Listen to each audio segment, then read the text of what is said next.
Versículo 1 al 4. Amén. Vamos a ver del versículo 1 al 4 y luego estaremos viendo el versículo 5 y 6. Dice así en el nombre del Señor. En aquel tiempo los discípulos vinieron a Jesús diciendo: ¿quién es el mayor en el reino de los cielos? Y llamando Jesús a un niño, lo puso en medio de ellos y dijo: de cierto os digo que si no os volvéis y os hacéis como niños, no entraréis en el reino de los cielos. Así que cualquiera que se humille como este niño, ese es el mayor en el reino de los cielos. Gloria sea al nombre del Señor. Bien, amados hermanos, esta pregunta fue muy recurrente en la vida de los apóstoles. ¿Por qué? Porque ¿cuánto tiempo ellos tenían con el Señor? Ellos tenían, quizá aquí hasta este periodo, amados hermanos, de aquí del capítulo 18, quizá ellos puedan haber tenido como unos 2 años ya con el Señor. Entonces, la vida de ellos, amados hermanos, es como cuando uno llama a hermanos nuevos. ¿Me entiende? Hermanos nuevos que vienen al conocimiento de la verdad. Y amados hermanos, donde ven y ellos son empapados. Recuerda que aquí el Señor trata de buscar la forma, no sé si se recuerdan en otras lecciones anteriores, donde Él busca la forma, porque el periodo de tiempo que iba a estar el Señor con ellos era corto, 3 años y medio. Entonces en ese periodo el Señor tenía que tratar de enseñarles lo mayor posible, y no perdía oportunidad el Señor de poder enseñarles a los discípulos. Entonces, como ellos veían lo que el Señor hacía, cómo el Señor estaba como el Mesías prometido, no para ese tiempo, sino para un lugar futuro, entonces habían cosas que ellos no las podían entender ni discernir, ni tampoco entender ampliamente. ¿Hasta cuándo? Hasta cuando el Señor ascendió a los cielos, vino el Espíritu Santo, les empieza a enseñar, a adoctrinar, y sus vidas cambian totalmente.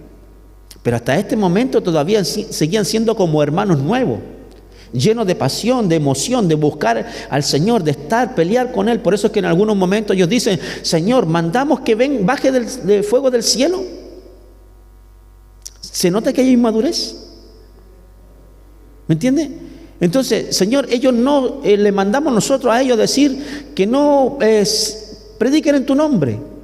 Pero el Señor los reprende: no, si es por nosotros, con nosotros es. Entonces hasta estos momentos ellos tenían una cierta forma de pensar de un niño espiritualmente. ¿Me entiende? No había una madurez espiritual en ellos, y esto era una forma recurrente.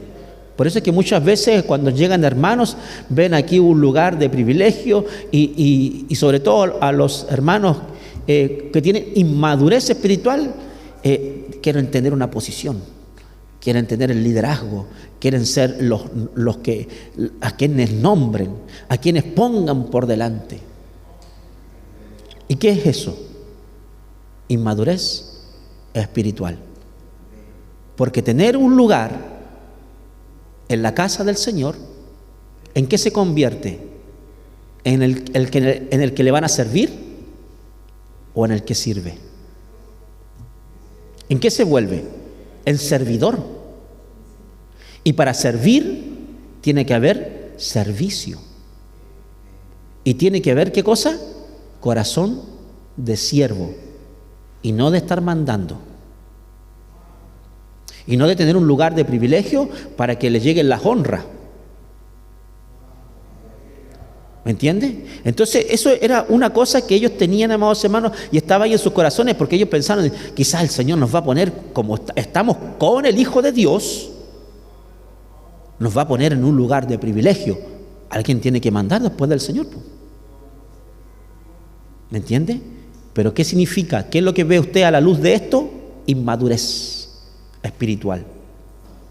Entonces lo mismo pasa con aquellos hermanos o hermanas que quieren el lugar del líder, quieren el lugar del Señor, quieren un lugar de privilegio, quieren el lugar del pastorado, pero no saben a lo que van. No saben lo que significa tener un lugar en que va a tener que servir y aguantar muchas cosas. Porque una persona que se vuelve así, amados hermanos, llega a esto, se vuelve un puente para que pasen otros al otro lado. ¿Y qué es lo que es un puente? En un puente pasan todos por encima de usted. Si usted se quiere volver un puente, todos lo van a pisotear. ¿Para qué? Para que otros alcancen salvación. Pero van a ver que es su esfuerzo, van a ver su trabajo, van a ver que usted es un puente para que otros alcancen salvación. No. Y para eso hay que tener corazón de siervo. Hay que tener el corazón del Señor. Por eso es que aquí el Señor, fácilmente Él podría haber dicho, ¿quién es el mayor en el reino de los cielos? Yo. Porque tenía toda la autoridad y todo el Señor para haber dicho, yo soy el mayor. Pero ni siquiera ocupó eso, de decir, yo soy el mayor. Sino por el contrario, buscó a un niño y lo puso por delante. Vamos a ir viendo. Ellos preguntan, dice, ¿quién es el mayor? Los discípulos se preocupaban a menudo por la cuestión de la grandeza. Parece que hacían esta pregunta pensando que Jesús ya había elegido a uno de ellos como el mayor. ¿Y a quién tenían ellos constantemente que el Señor los apartaba y estaba con ellos? ¿Se recuerdan? Lo vimos en las clases anteriores.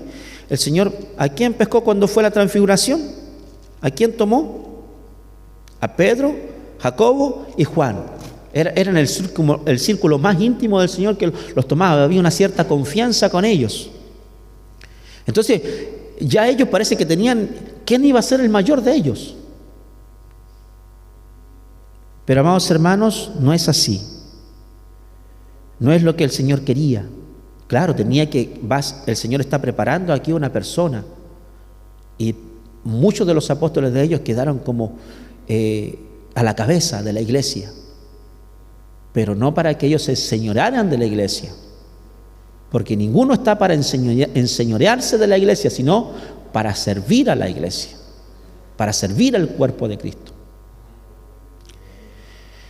Podemos imaginarnos a los discípulos discutiendo entre ellos sobre quién era el más grande. En Lucas capítulo 9, versículo 46, que también habla de lo mismo, amados hermanos. Aquí, según lo ve Lucas, habla de lo mismo. Y luego dicen, dejemos que el Señor Jesús resuelva esto. Veamos, preguntemos, ¿quién es el mayor o quién va a ser el mayor? Los discípulos querían saber quién ocuparía el puesto más alto en la administración que Jesús pronto establecería. Sin duda imaginaban un reino temporal del Mesías en que se otorgarían puestos. Soñaban con una distribución de honores y cargos, quizás una monarquía, lo que ellos esperaban, porque pensaban quizás ellos decir, ya se va a establecer el reino de Cristo. Y alguien va a tener que tomar la posición del Señor. Pero el Señor llamó a un niño. Jesús podría haber respondido a la pregunta, ¿quién es el más grande?, señalándose a sí mismo. En cambio, Jesús atrajo la atención de los discípulos hacia una naturaleza al pedirles que miraran a un niño como ejemplo. Un niño era una persona sin importancia en la sociedad judía, sujeto a la autoridad de sus mayores, no tomado en serio, un niño, a eso se refiere, no tomado en serio a un niño, excepto como una responsabilidad. Porque ¿qué es lo que es un niño? Es una responsabilidad para los padres, para los adultos. Alguien que tienen que cuidar, alguien del cual no se puede admirar. Los niños no son una amenaza. Los niños no son buenos para engañar. Esa es la naturaleza de un niño. Son bastante torpes, incluso los niños, a la hora de engañar a sus padres, porque hay inocencia. El niño es considerado un ideal, no solo en su inocencia, sino que el niño también es considerado, amados hermanos, en su pureza, en su fe, en su humildad, en su despreocupación por el estatus social. ¿Ha visto a un niño preocupado quién es el mayor entre ellos? ¿Ha visto un niño querer ser el que mande? El niño no está preocupado de esas cosas.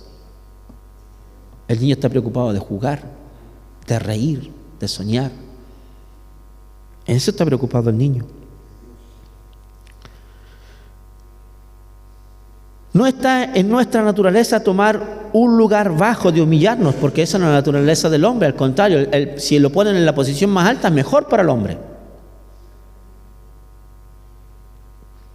Pero ese no es el sentir del Señor para cada uno de nosotros. El que se humille como este niño, ese es el mayor en el reino. Jesús abordó entonces el tema de la grandeza. No se refiere a un asceticismo arbitrario, de una falsa modestia, porque tampoco tiene que ser en nuestras vidas. No puede haber una falsa modestia en nuestras vidas. Aparentar humildad, sino a la aceptación de una posición inferior. Y Jesús lo hizo. Jesús hizo el tomar una posición inferior. Filipenses capítulo 2, versículo 8. ¿Y qué dice ahí Filipenses? Él dice ahí que Él se hizo semejante a nosotros, tomando la forma de siervo. Gloria sea el nombre del Señor. Los niños no intentan ser humildes, pero lo son. Los niños son mansos, humildes, sencillos.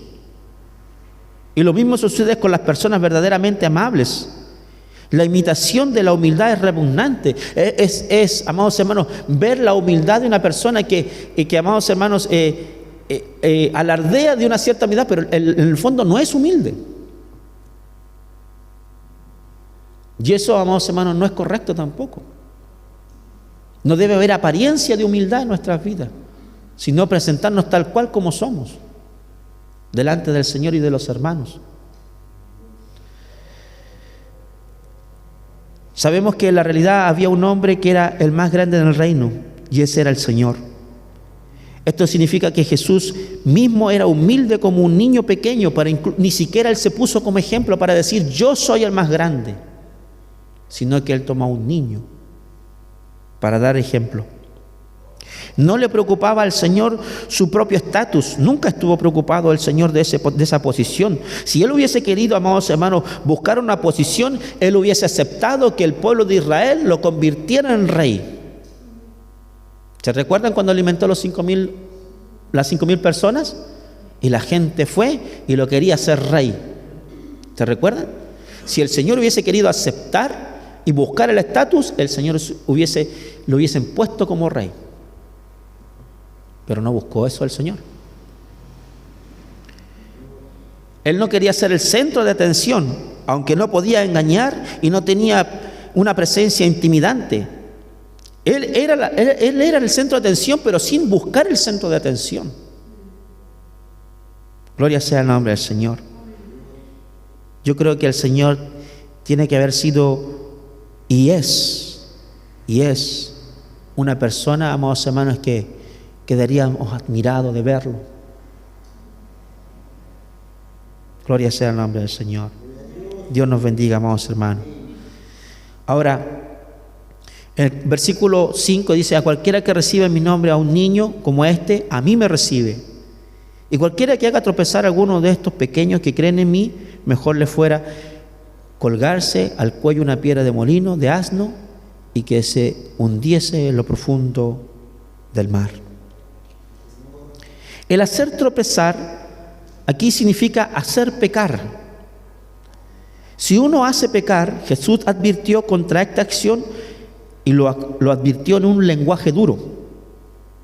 Este versículo nos muestra la gran responsabilidad de cada discípulo, que cada discípulo tiene. Esto quiere decir nosotros. Describe también las consecuencias de conducir a otros al pecado,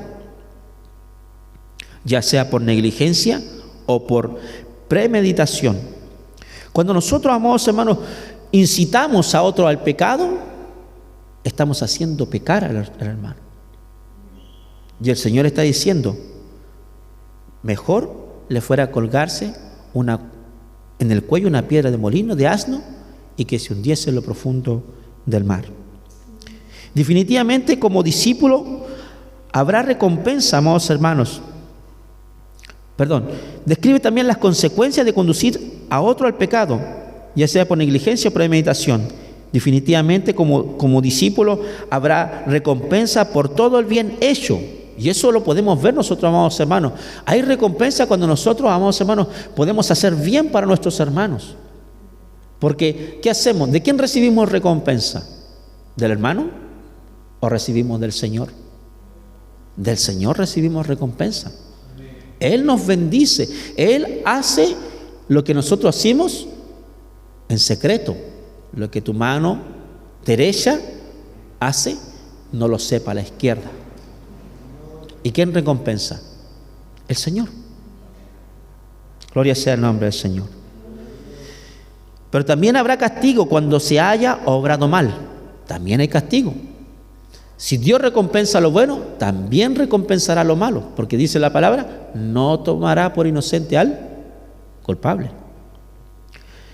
La idea de la piedra de molino para los judíos significaba castigo y condena.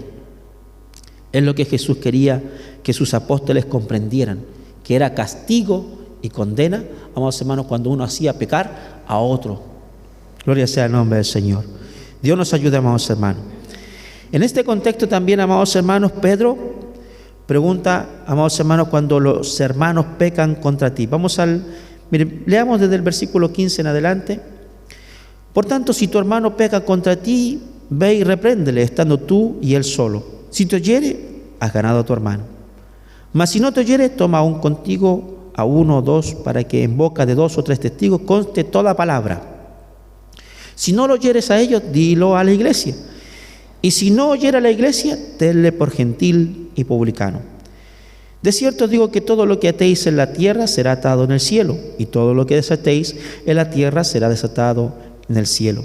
Otra vez os digo que si 2 de vosotros se pusieren de acuerdo en la tierra acerca de cualquier cosa que pidieren, les será hecho por mi Padre que está en los cielos. Porque donde están 2 o 3 congregados en mi nombre, allí estoy yo en medio de ellos. Entonces aquí viene la pregunta de Pedro. Entonces se le acercó Pedro y le dijo, Señor, ¿cuántas veces perdonaré a mi hermano que peque contra mí? ¿Hasta 7? Jesús le dijo, no te digo hasta 7, sino hasta 70 veces 7. Hasta 7. Pedro, a la luz de lo que dijo Jesús sobre el acuerdo y la unidad, esperaba sonar extremadamente cariñoso al sugerir que perdonara a un hermano arrepentido hasta 7. Cuando 3 veces era el límite aceptado por muchos rabinos. Ese era el límite que ellos tenían. 3 veces. Y Pedro dijo, Señor, ¿hasta 7? Pero el Señor fue más veraz que Pedro. Los rabinos discutieron esta cuestión y recomendaron no más de 3 veces. Las 7 veces de Pedro son por lo tanto generosas, pero la respuesta de Jesús elimina todo límite. O sea, que nosotros tenemos que perdonar siempre. Nos guste o no nos guste, tenemos que perdonar siempre. Gloria sea el nombre del Señor. Porque hay cosas, mire, hay cosas aquí en la palabra, como dijo Pablo, no las digo yo, sino lo dice Él. ¿Y quién está diciendo esto? ¿Lo está diciendo el evangelista? ¿Lo está diciendo el que escribió? ¿O lo está diciendo el Señor? Es una orden directa del Señor para la iglesia. O sea, nosotros. Si mi hermano me ofende, no tengo un límite, sino siempre tengo que perdonarlo, por más que me haga mal el hermano Manuel.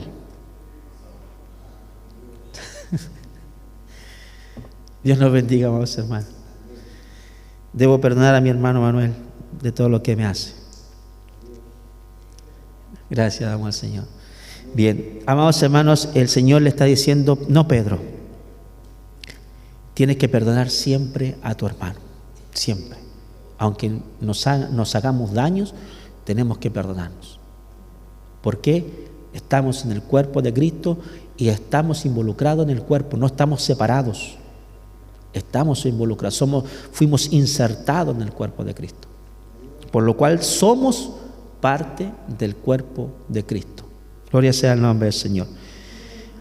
Jesús respondió inesperadamente diciendo que debemos perdonar a los arrepentidos en un número ilimitado de veces.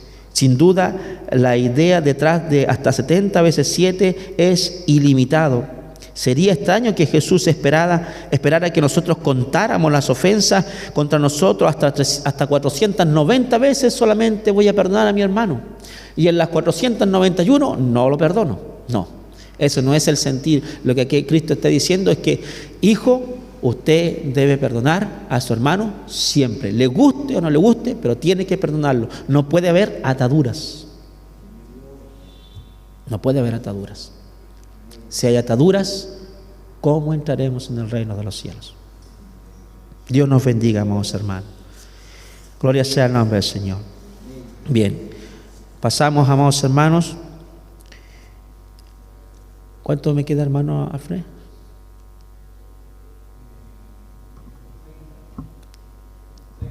¿30 minutos? Yo pensé que me queda. ¿Sí? Bien. Ahora, amados hermanos, vamos a ir a un punto que es un poco difícil, es un poco también complicado, pero, amados hermanos, esperemos que también así el Señor nos ayude en esta hora. Amén. Vamos al capítulo 19. Capítulo 19, versículo 13 en adelante. Entonces vinieron a él los fariseos tentándole y diciéndole: ¿es lícito al hombre repudiar a su mujer por cualquier causa? Él respondiendo les dijo: ¿no habéis leído que el que los hizo al principio varón y hembra los hizo? Y dijo: por esto el hombre dejará padre y madre y se unirá a su mujer y los dos serán una sola carne. Así que no son ya más dos, sino una sola carne. Por lo tanto, lo que Dios juntó, no lo separe el hombre.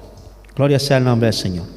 Bien, los fariseos vinieron para provocarle, porque una de las cosas que siempre hacían los fariseos era buscar en qué podían pillar al Señor, en qué podían ver que estuviera contradiciendo la ley. Pero el Señor, ¿qué es lo que hace? El Señor los lleva al tiro, amados hermanos, y los endereza y los lleva al principio. Porque la ley en este momento, ellos buscaban la conveniencia de la ley. ¿Me entiende? Y buscaban cómo pillarlo en su propia astucia. Pero Dios los llevó mucho más allá, los llevó al principio. Porque Él es el creador, Él es el ingeniero, Él es el que dio la palabra, Él fue el que estableció. ¿Y qué estableció? Varón y hembra, Dios los creó. Ese es el principio de Dios. Es un resguardo para la familia, Por eso es que el Señor les dice a ellos: procrearse, porque esto es para la familia, es un resguardo para la familia, para un hogar. Bendito sea el nombre del Señor. Le presentaron un problema que era difícil. Entonces, como también lo es precisamente hoy en día en la actualidad para nosotros. Este es un asunto, amados hermanos, difícil, tanto para los cristianos, también en nuestros tiempos. Con respecto, amados hermanos, a la pregunta que ellos están diciendo: ¿es lícito repudiar a su mujer por cualquier causa? Quisiera mencionar algunos antecedentes sobre el tema, afirmado que Dios ha provisto a toda la humanidad ciertas cosas para el bienestar de la familia humana. No es solamente para algunos, es para la familia humana. Por ejemplo, ha establecido el matrimonio para la protección del hogar y como una bendición para creyentes y no creyentes.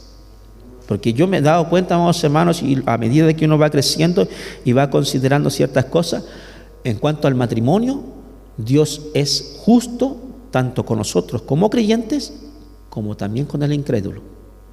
Si el incrédulo cae en adulterio, Dios también lo juzga y también lleva las mismas consecuencias que las que peor nosotros también. Más consecuencias hay para nosotros por cuanto conocemos la verdad. Pero yo he visto a incrédulos caer en adulterio y tienen las mismas consecuencias que las que tiene un cristiano. Gloria sea al nombre del Señor. Por ejemplo, fue la ley días de reposo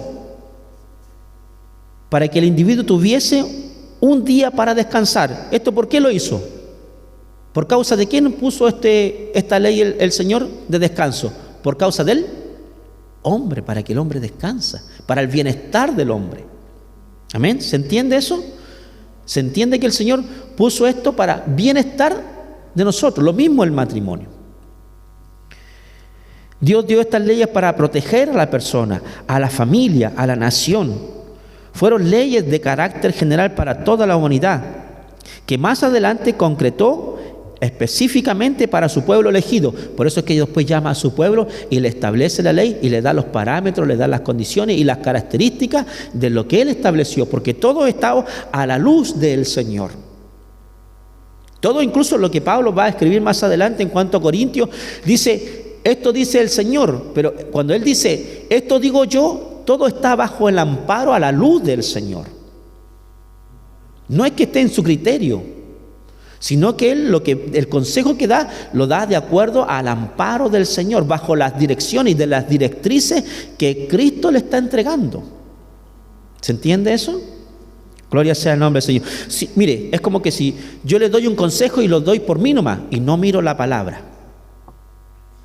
¿Se entiende que yo estaría cayendo en un error si yo le doy un consejo y no miro la palabra? Lo mismo está haciendo Pablo. Pablo está mirando a Cristo, Dios está mirando las directrices del Señor y mirando a la palabra. Entonces Él está dando un consejo. Y lo mismo vamos a ver, amados, más adelante. Sin entrar en controversia, les recordó el plan original antes de que el pecado entrase en la familia humana. Por lo tanto, el divorcio no estaba incluido en aquel plan divino original. ¿Y por qué? Porque el pecado no se encontraba en dicho plan y el divorcio fue siempre una consecuencia del pecado. Es una consecuencia del pecado. ¿Por qué? Porque alguien falla en el acuerdo. ¿Falló Dios en el plan original? ¿Quién falla? ¿Dios en unir las personas? ¿O fallamos nosotros? Nosotros fallamos. ¿Y por qué? Porque el pecado no se encontraba.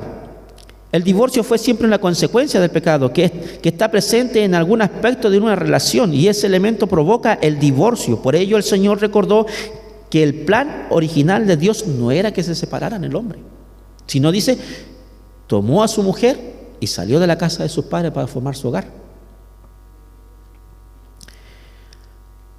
Es que el matrimonio fue provisto a la humanidad como la más tierna y grata de las relaciones humanas, incomparable frente a cualquier otra forma de unión. De hecho, el matrimonio debía representar la relación entre Cristo y la iglesia. Por consiguiente, solo los creyentes pueden desarrollar esta relación importante y santa delante del Señor. Solo los creyentes. No podemos esperar esto del hombre inicuo, pero sí del creyente, que es una relación. Ustedes muestran la relación que tiene Cristo con la iglesia.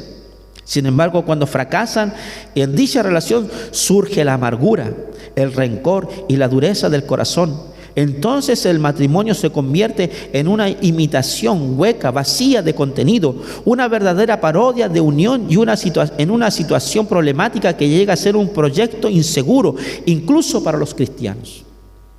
Bendito sea el nombre del Señor. Amados hermanos, a ese punto llega. A ese punto llega. Donde no hay conveniencia, no hay armonía, la paz se pierde. Es como que si nosotros estuviéramos lejos en pecado y la paz la perdimos del Señor. Bendito sea el nombre del Señor. Debido a la dureza del corazón humano, por eso es que muchas veces aquí el Señor tuvo que... Y Dios se los dice, el Señor se los dice a ellos. Es por la dureza. Versículo 8, y les dijo, por la dureza de vuestro corazón Moisés tuvo que permitirlo. ¿Por qué? Porque no querían someterse a las leyes del Señor. Ellos buscaban sus conveniencias de repudiar a la mujer por cualquier cosa. Dios permitió el divorcio Dios es inmensamente misericordioso y compasivo con nosotros, aunque su ideal nunca fue el divorcio. Esto nunca fue el plan original de Dios. Vivimos en una cultura relajada y permisiva con respecto a este tema. Reitero que el origen de todo proceso que conduzca al divorcio se encuentra siempre en el pecado, en alguna de sus variadas expresiones o consecuencias. Pero después de todo, todos somos pecadores. Y ya que Dios puede perdonar pecados graves, también puede perdonar a los divorcios. Pero tenemos que reconocer que la raíz que causa el divorcio es el pecado. Y el Señor añade algo nuevo, y lo vamos a ver más o menos lo que dice el versículo 9. Y yo os digo que cualquiera que repudie a su mujer, salvo por causa de, ¿qué dice? Salvo por causa de fornicación o adulterio en el ámbito sexual. En este versículo aclara que el que se divorcia por cualquier razón no justificada y se casa con otra persona, adultera. ¿Se entiende? Si yo me divorcio y me caso y me separo por cualquier razón y yo me caso con una persona, adultero. Y la persona que se separó también adultera. Por eso es que el Señor dice aquí, y se casa con otra, adultera. Y el que se casa con la repudiada, adultera. ¿Se entiende? Ahora, pero no así en caso contrario si se divorcia por infidelidad o adulterio o cualquier tipo de impureza sexual, la parte inocente no comete adulterio. Sí es importante buscar la reconciliación, porque yo lo he visto. He visto en un matrimonio que ambos han caído, pero Dios reconcilió el matrimonio. Pero cuando a veces no es así, el cristiano busca la reconciliación, pero cuando la otra parte no quiere, ¿qué puede hacer? Pero si la otra parte, que es la repudiada, la que cometió la falta, se empecina en seguir en su pecado, entonces, ¿puede la parte inocente dar divorcio? Porque no está sujeto a servidumbre. ¿Me entiende? O sea, la parte repudiada, el que comete la falta, se va y no quiere reconciliarse, entonces el hermano o la hermana no está sujeto, porque no estamos sujetos a servidumbre. Eso es lo que vamos a ver después ahí en Corintios, lo que también expresa ahí Pablo. Ahora Dios es el creador del matrimonio, pero aborrece el divorcio. El divorcio que se hace de manera injusta, porque Dios nunca va a ser cómplice de un maltrato físico, psicológico o sexual, o de un abandono o impureza sexual donde se rompe el pacto matrimonial. Dios no va a estar de acuerdo con eso. Cuando hay abusos, cuando hay maltrato psicológico o sexual, cuando hay un abandono, Dios no va a estar de acuerdo, pero tampoco estaba de acuerdo con el divorcio, pero tampoco puede asolapar lo que pasa. El adulterio rompe la relación matrimonial porque rompió el pacto y proporciona el motivo fundamental para el divorcio, siendo así las personas inocentes quedando libres y no sujetos a servidumbre. Algunos no han presentado situaciones de parejas, algunos nos han presentado situaciones de pareja en las que uno de los cónyuges es una persona indeseable, con cuya convivencia le resulta insoportable. ¿Qué se hace en tales casos? Bueno, los creyentes pueden separarse por otras razones que parecen estar tratadas en la primera carta del apóstol, como lo vamos a ver en Corintios capítulo 7. Pero el divorcio solo está permitido ante una situación ante una única situación, que es el adulterio o impureza sexual. Si no, no se pueden separar. Tienen que buscar la forma de reconciliarse. Pero si no se quieren reconciliar, tampoco están llamados a servidumbre. ¿Entienden? Es el único motivo que Dios permite para el divorcio. Y de que uno de los dos de divorcio. Dice el Señor, y yo digo que cualquiera que repudia a su mujer y se casa con otra, adultera. Pero ¿cuál es lo que el Señor dice? ¿Cuál es la causa para que tenga un divorcio? A no ser por causa de fornicación. Y esa causa de fornicación es adulterio. Y, amados hermanos, impurezas sexuales. Gloria sea el nombre del Señor. Dios nos ayude, amados hermanos. Es importante entender que el pacto matrimonial es un pacto de honra y honor, y el cual se rompe cuando se falta al cuidado de la protección que se comete con la inmundicia sexual, como la infidelidad o el adulterio. El pacto reconoce la función del hombre como un sacerdote del hogar, y cuando se falla al pacto de fidelidad, existe una deshonra que rompe el pacto, porque cuando se unieron, ambos prometieron delante del Señor. Pero si uno falla y rompe ese pacto, esa persona tiene que, amados hermanos, o se vuelve y pide perdón, y si no quiere, ¿qué puede hacer? Dios nos ayude, amado hermano. Se rompe un pacto, pues lo primero lo que está haciendo es deshonrando ese lugar que Dios nos ha dado como sacerdotes en el hogar, tanto al varón como a la mujer, amados hermanos. Dios aborrece el divorcio, pero el que se hace de manera injusta, no. Recordemos 4 razones válidas para el divorcio. Podemos interpretarlo, amados hermanos, como lo dice aquí el Señor, Mateo capítulo 19, versículo 9. Es el mismo Señor quien aclara que es válido divorciarse de una pareja que cometió inmundicia sexual. Ahora, en Génesis capítulo 38, amados hermanos, usted ve ahí a Judá con su nuera, sus hijos, amados hermanos, mire, donde los esposos por su mal comportamiento fueron dados de baja por Dios. Y uno de los ejemplos que podemos ver ahí es Judá con su nuera. Uno de sus hijos murió, su hijo murió, y, amados hermanos, no quisieron dar descendencia. Entonces, ¿qué es lo que hacían? Al allegarse a ella, vertían en tierra. Entonces, ¿qué hizo Dios? Como no querían dar descendencia, Dios los cortó. Abusaron. El otro ejemplo, amados hermanos, en 1 Samuel capítulo 25, usted va a ver ahí a Nabal en abuso. ¿Dios qué hace con Nabal? Por su forma de ser, Dios lo corta, y Abigail queda libre.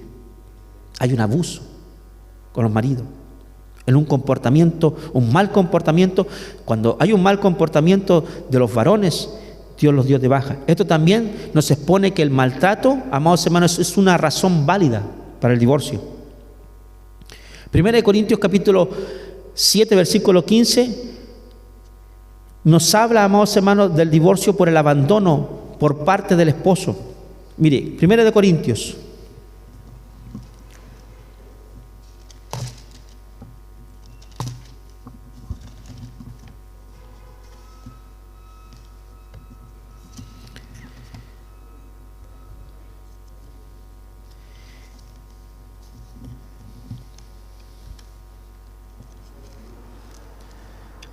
Dios nos ayude, amados hermanos.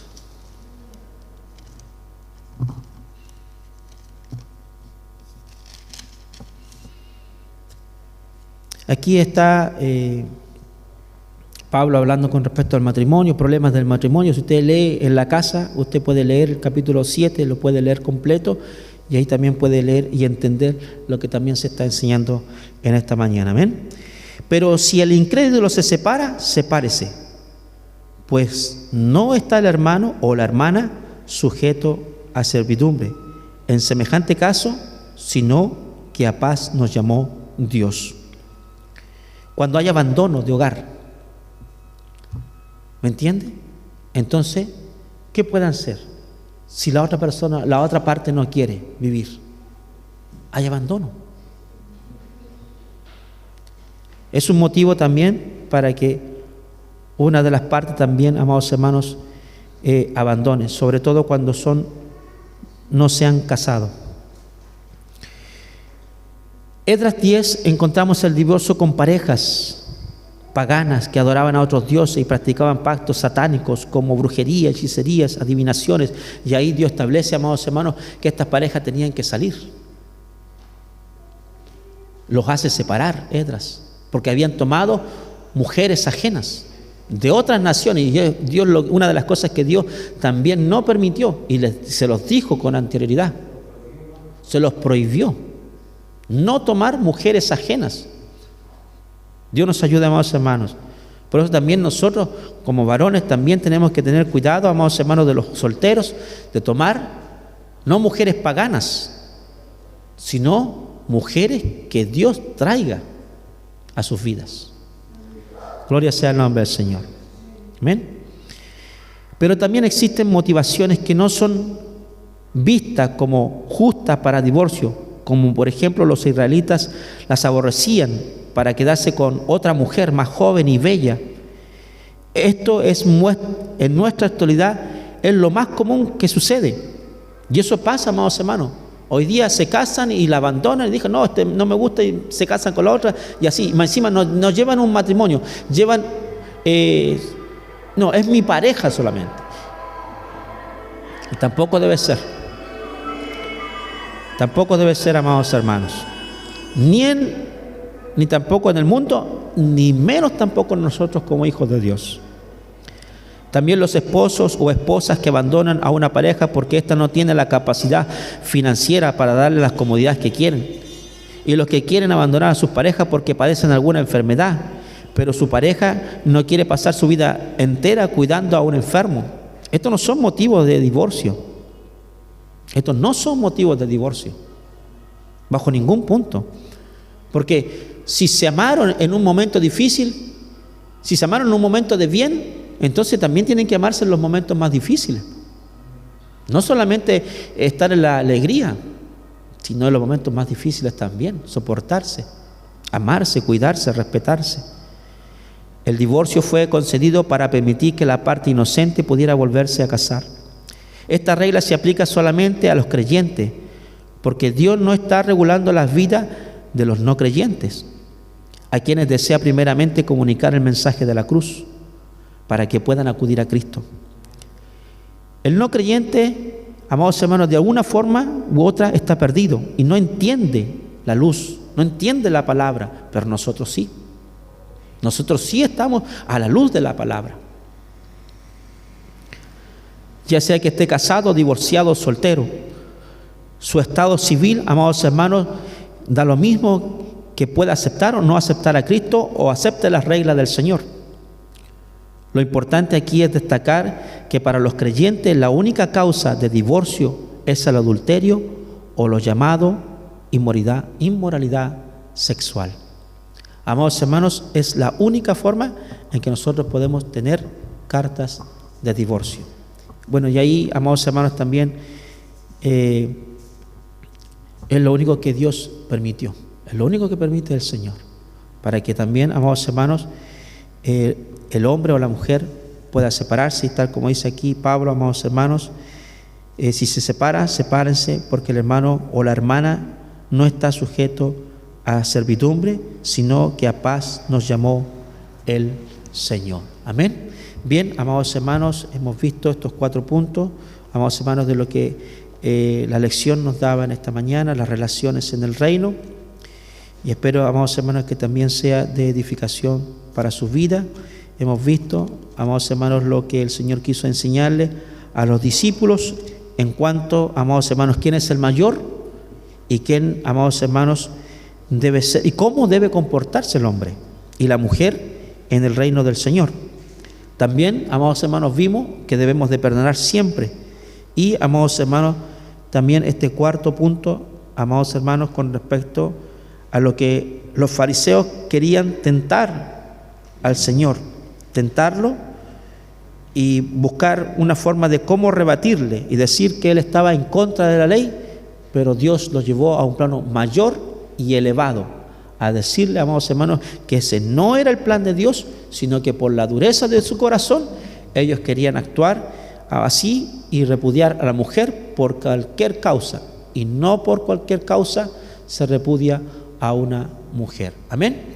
Bien, Dios nos bendiga, amados hermanos. Puesto en pie, estaremos dando gracias al Señor por esta su palabra. Señor Dios del cielo y de la tierra, gracias te damos, Señor Dios mío, por tu amor y tu misericordia, tu bondad, con la que, Señor Dios mío, nos ayudas día tras día. Señor, gracias por esta lección que tú traes a nuestra vida.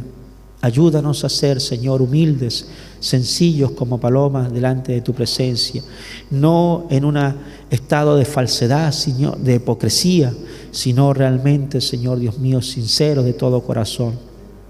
Padre eterno, porque, Dios mío, en la apariencia tú la desechas. Toda apariencia, Señor, que el hombre pueda tener, tú la desechas.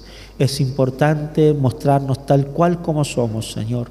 No demostrar más, ni demostrar ser santos, porque no lo somos. Hemos sido santificados y somos santos porque tú eres santo, pero no buscar una apariencia, Señor, de espiritualidad en nuestra vida. Señor, si queremos servir, si queremos ser mayores, tenemos que recordar, Señor, que nos volveremos siervos de otros, Señor. Padre Celestial, ayúdanos para que podamos amarnos, querernos, respetarnos, valorarnos, Señor, como hermanos que somos, Señor. Y si hay ofensa, perdonarnos, Señor Dios mío, tal como tu palabra nos enseña y tú nos demandas a perdonarnos. Señor, no cuantas veces yo quiera, sino, Dios mío, me guste o no me guste, Señor, debo de perdonar la ofensa de mi hermano. Ayúdanos para que pueda haber paz en nuestros corazones, paz en la vida, paz los unos con los otros, Señor eterno. El poder amarnos, perdonarnos cuando nos hemos ofendido, saber, Señor, que tú eres primeramente el que ha de perdonarnos y que nos perdonó, Señor, siendo graves faltas que cometimos delante de tu presencia, que no teníamos lugar en tu reino, pero tú nos diste un lugar, Señor, por cuanto tú nos perdonaste.